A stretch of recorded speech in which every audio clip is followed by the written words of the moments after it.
L'esprit de l'hydrogéologie en société, comme on était en train de discuter, c'est plutôt se réunir avec la société pour co-traiter une problématique d'hydrogéologie. Dans cet esprit, on se réunit in situ avec quelques représentants de sociétés dans des oasis de l'Adrar au centre de la Mauritanie pour voir ensemble la problématique de la salinité de l'eau. Le climat de la zone est un climat aride, donc marqué par la rareté de pluie. Dans l'histoire, il s'agissait d'une population nomade qui se déplace avec les animaux. Donc c'est des transhumants entre l'Adrar et les Tagans, c'est-à-dire les deux wilayas avoisinantes. Donc on se déplace pendant la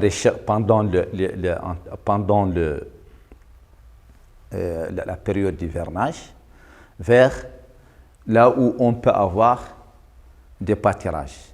Et on retourne pendant l'été pour avoir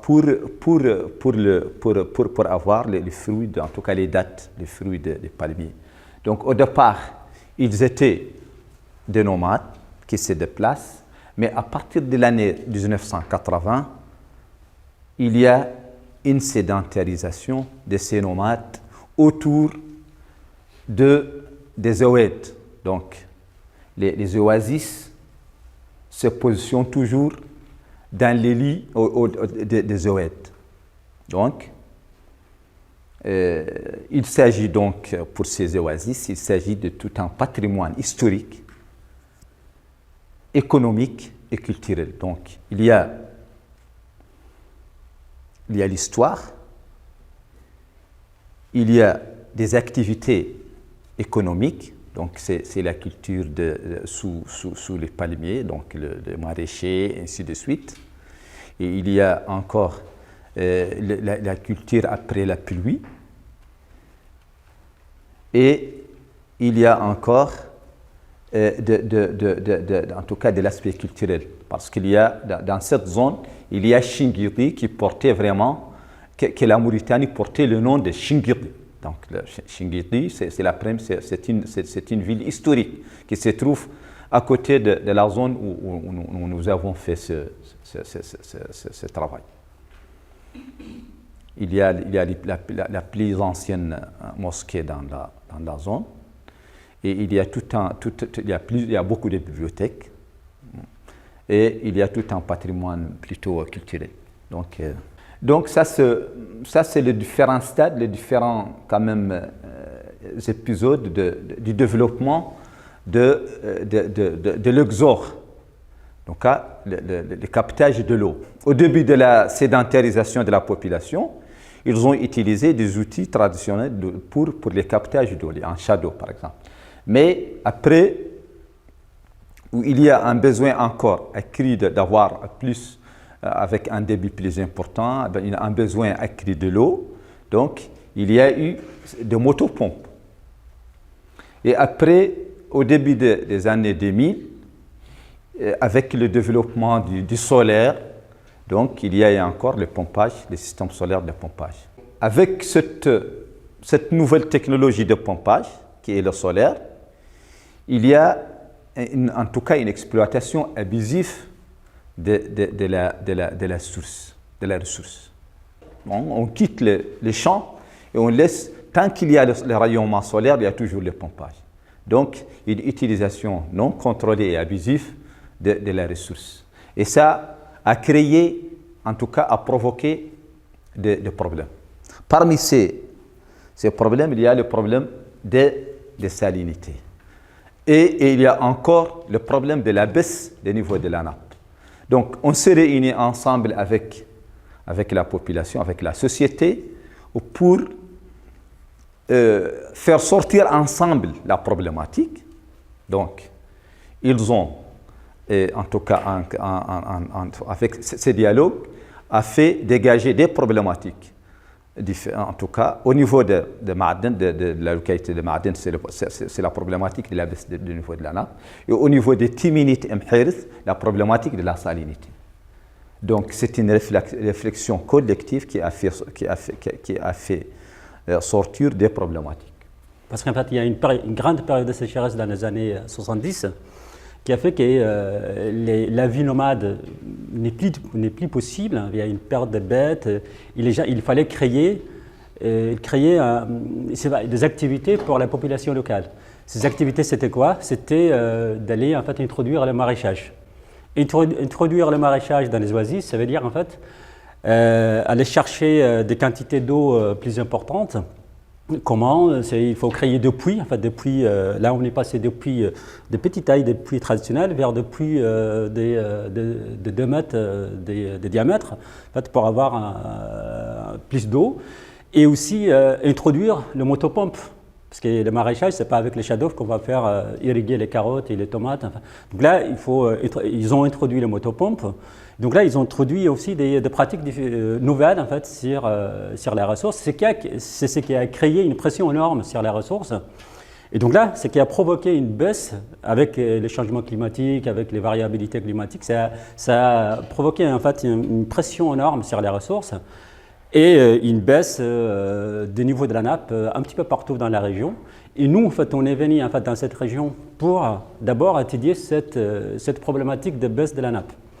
Alors, lorsqu'on est venu, en fait, l'équipe, lorsqu'elle est venue sur place, donc là, notre approche, comme il a expliqué Sidi, c'était d'abord de dialoguer avec les gens, de discuter avec les gens, c'est quoi les soucis, c'est quoi. Pour la population locale, en tout cas pour des oasis, en fait, ce qui les préoccupe de plus, ce n'est pas la baisse, mais c'est plutôt la qualité, c'est la salinisation. Et donc là, voilà, on a fait des dialogues, des réflexions collectives ensemble, en fait, que ce soit sur l'historique de cette salinisation, comment elle évolue, comment la population, les gens locaux voient aussi son évolution dans l'avenir et se pose la question, c'est quoi notre avenir, nous, dans ces oasis? Et donc là, notre approche, c'était à la fois d'identifier la question ensemble avec les acteurs locaux, la population, mais aussi de co-construire aussi le protocole et de co-construire le dispositif aussi qu'on va suivre ensemble. Et donc, c'est quoi? Alors, nous avons des puits, quels puits qu'on va mesurer, quels sont les puits qui vous préoccupent le plus, et comment on va les mesurer, avec quel instrument. Donc là, donc là, vous voyez en fait, voilà, en fait, des paysans qu'on le forme sur comment mesurer les niveaux d'eau. Il y a Christian qui est toujours penché autour d'un puits. Hein. Comment mesurer les niveaux d'eau avec des moyens, de base en fait, qui sont simples. Et de l'autre côté, en fait, un autre paysan qui est en train de contrôler la salinité, la conductivité en tout cas électrique de son puits avec des appareils de conductimètres différents pour voir en fait, qu'est-ce que c'est, voilà, pour l'instruire en fait sur l'utilisation des appareils. Donc là, notre approche c'était ça en fait, c'est de construire en trois temps, construire d'abord la question, identifier la question ensemble. Après, identifier les dispositifs de recherche qu'on va utiliser ensemble. Et après, la troisième étape, là je m'arrête un petit peu ici, parce qu'en fait, là c'est un extrait de l'historique des mesures qui est faite par un paysan local. Bon, c'est dans, je pense, c'est 10 minutes. Hein. Vous voyez, en fait, il a mis la date, en fait, il a mis l'heure de la mesure, il a mis la profondeur, la conductivité électrique, la température et les remarques. Et donc là, c'est en fait, ce groupe des paysans en fait, des Timinides qui ont dit non, on va suivre ce puits parce qu'on est intéressé de voir en fait, ce puits, l'autre puits, parce que là c'est là où il y a la salinisation forte, c'est là où il y a moins de salinisation. Et donc là, ils nous ont identifié un ensemble de puits et là, ils mènent des suivis. En fait, quand on vient ensemble, en fait, on met les suivis ensemble et quand on n'est pas là, eux, ils suivent en fait, mais ils suivent pour eux parce qu'en fait, ils s'intéressent en fait à étudier, à voir comment les ressources évoluent en termes des qualités. Et puis là, en fait, on les a donné en fait, des conductimètres, en fait, des décamètres pour mener ces suivis. Et après, donc là, j'ai dit 3 temps, l'identification de la question, l'identification du protocole et des dispositifs des mesures, et la troisième étape, c'est après la mesure. D'accord, on a fait la mesure, mais c'est quoi, qu'est-ce que ça donnait? Et donc là, ça demande aussi en fait des moments de dialogue, que ce soit sur place autour du puits ou que ce soit un retrait après. Et là, c'est pour uniformiser, enfin une uniformité en tout cas de discours. Et là, les paysans locaux ne parlent plus des ouais, mon eau est salée, mon eau non. Là, ils disent plutôt mon eau, il a une conductivité de telle. Et voilà, en fait, et là, ce puits-là disait en fait, et regardait en fait comment cette salinité évolue dans l'espace à l'échelle de leur petit territoire, comment ça évolue à l'espace et comment ça évolue aussi à l'échelle du temps, avant la saison de pluie et après la saison de pluie. Et donc là, il y a déjà vraiment donc là, on parle du même langage. Si je viens moi demander c'est quoi la conductivité dans tel puits, ils vont me dire ah la conductivité c'est telle chose, c'est telle valeur, c'est telle valeur. Et donc là il y a une uniformité des discours, ce qui nous facilite énormément l'échange après. Et il y a aussi des développements des dispositifs de suivi. Il y a des gens qui viennent, en fait, qui viennent nous dire ah oui, est-ce qu'on peut, ce sera intéressant d'ajouter ce puits parce que là ce puits on a vu qu'en fait sa salinité bouge. Est-ce qu'on peut le mettre dans les dispositifs de mesure dans notre puits de suivi? Et du coup, non, l'autre puits là il est stable. Peut-être on va l'éliminer. On va pas revenir à chaque fois. Donc là il y a vraiment, c'est eux qui disent ça. Et donc là, c'est vraiment une réciprocité, vraiment un développement des dispositifs qui est à la fois discuté, à la fois aussi mené par ces paysans. Et donc là, on va voir en fait, un grand moment aussi des dialogues après, parce qu'en fait, on a prélevé, c'est Christelle et Valérie qui ont prélevé en fait ces eaux, et là, les paysans attendent. Là, c'est une déclaration. Ils attendent en fait le retour de ce qu'on a prélevé. En fait, c'est quoi? Alors, qu'est-ce que ça donnait la chimie? C'est quoi l'origine de cette salinité? Quel est l'élément en fait, ou quelle est l'origine de la salinité? Et ça fera l'objet d'un atelier d'échange au mois de décembre prochain. Voilà.